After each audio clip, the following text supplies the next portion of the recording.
All right, so first thing first, I just want to give a huge shout out to everybody that was in the involved in the making of this documentary. You know, from the directors to producers to the cameramen, even to the family. You know what I'm saying? I know that it's definitely hard to talk about somebody who you loved, who was just a phenomenal and great person, but also just had so much energy and created such a cultural impact on whatever it is it may be. You know what I'm saying? You know, in Paul Walker's case, it was the not only just the movie scene, but also just car enthusiasts and just everything that goes comes from cars and racing games to movies about street racing or whatever. But so you know, huge shout out to them. You know what I'm saying? You know, y'all got my love and support.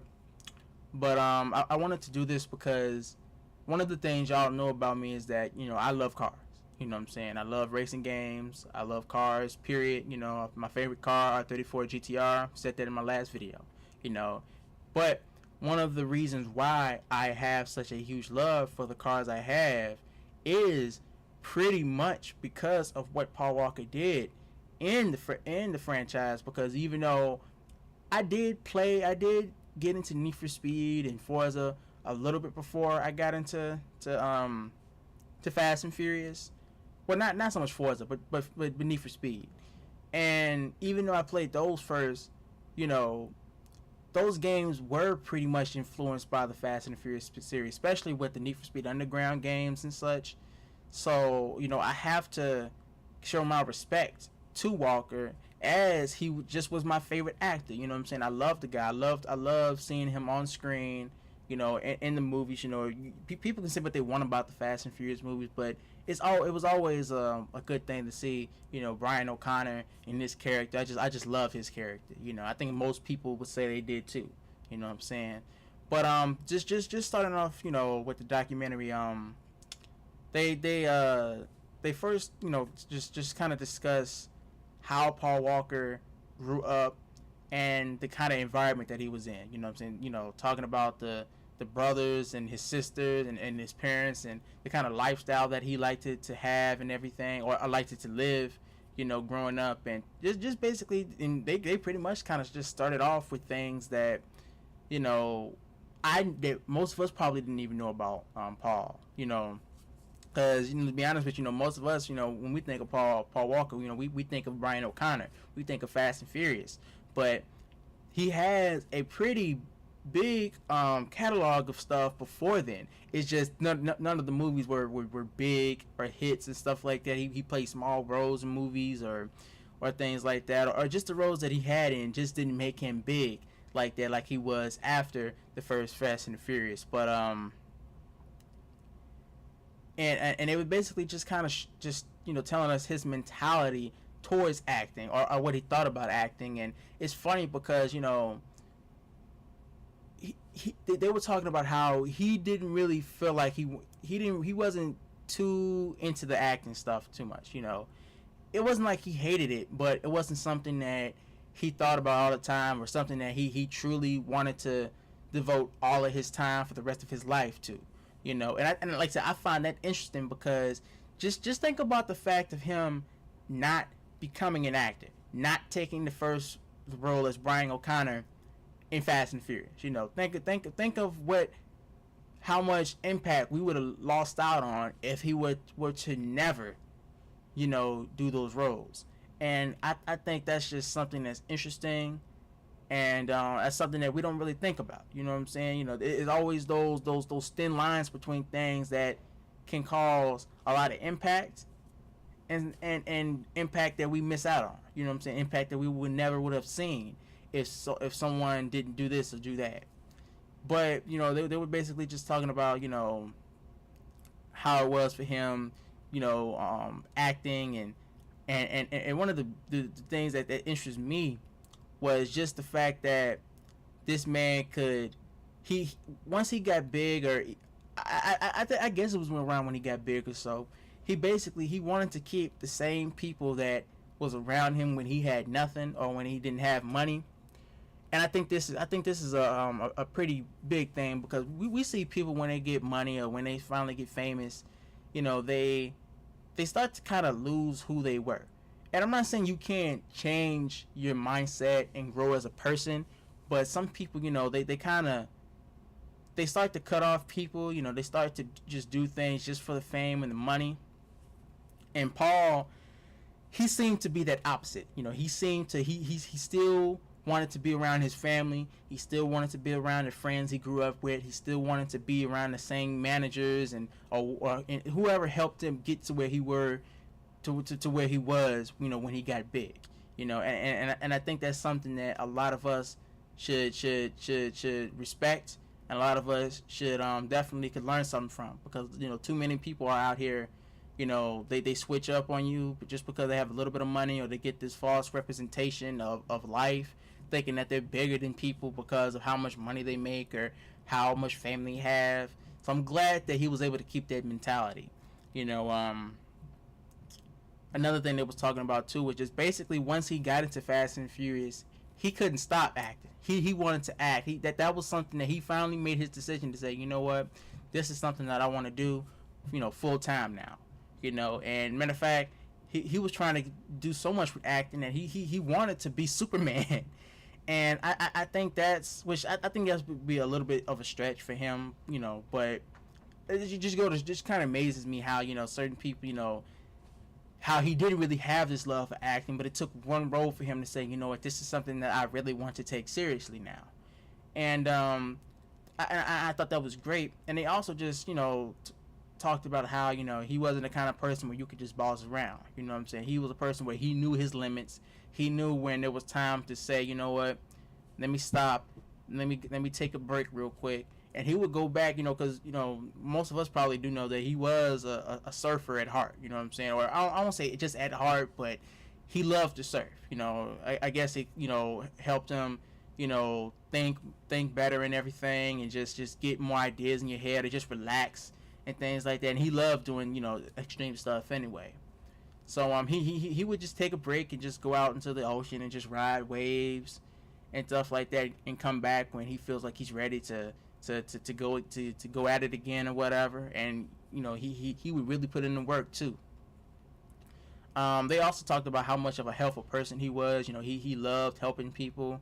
He loved keeping his family on board. He loved, you know, not just his family, but also just helping people who are in need. Because, you know, one of the big things about him was back in 2010 when Haiti had the huge earthquake, which was, you know, a tragic event.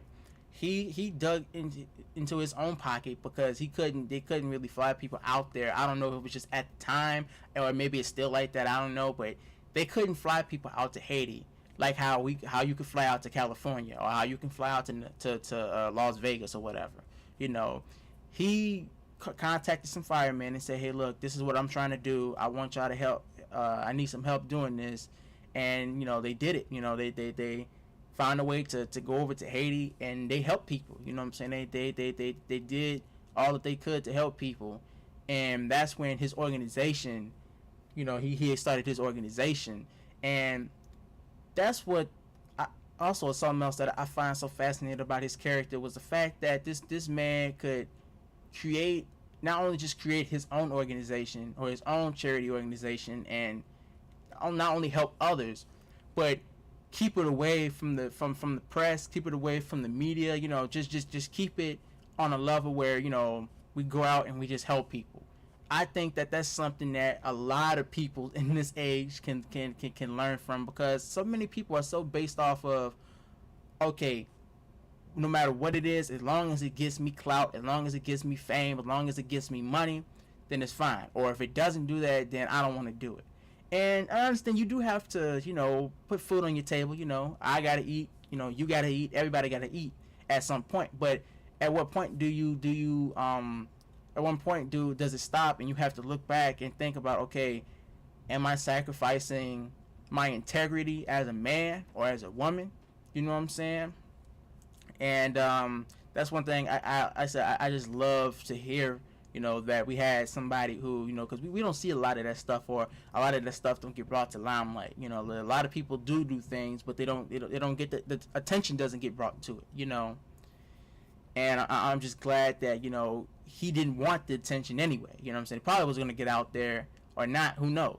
But he didn't want to be around the fame or the popularity of it. He just wanted to help people, and that right there is amazing. You know what I'm saying? So he started that, and they basically just kind of fade out to the actual day of his death, and they talk about the events that led up to it. And it's just kind of crazy how if you really think about it, there are certain things that if he would have did, or if he would have did it a different way, he may have not have been killed in that accident. You know what I'm saying? Because he had forgot that he was supposed to actually go to one of these events.